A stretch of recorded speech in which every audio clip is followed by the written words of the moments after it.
एबे पिलामानंक आसिला खुशी खबर राज्य में 3 दिन जाए बंद रहिबो द्वादश पर्यंत समस्त स्कूल और कॉलेज। तेज कौन पर विद्यालय छुट्टी रहिबो चलंतु जानिबा तार पूर्व आपनको वीडियोटी गुरुत्वपूर्ण लागुथिले निहाती भाबे वीडियोटी को लाइक करी हम चैनल को सब्सक्राइब करनेबे। तेज यूपी बिहार मध्य प्रदेश समस्त देश समस्त राज्य में 14 एप्रिल पर्यंत समस्त सरकारी एवं बेसरकारी विद्यालय बंद रहिबो। एपरिक 12 एवं 13 एप्रिल में समस्त विद्यालय बंद रही पारे कारण यह तीनोटी मासर द्वितीय शनिवार एवं रविवार अटे। तेज आसतु जाने जे 3 दिन में केवल पिलामाने नुहंती सेमानक कार्यरत पितामाता मध्य छुट्टी पाइबे।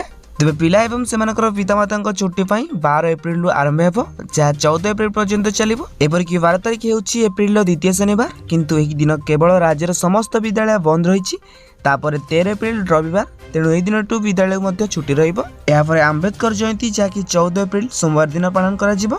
एथिपई पिलामानकर यह दिन 3 दिन छुट्टी रहिबो जेउथिरे से माने मजा करि परिबे।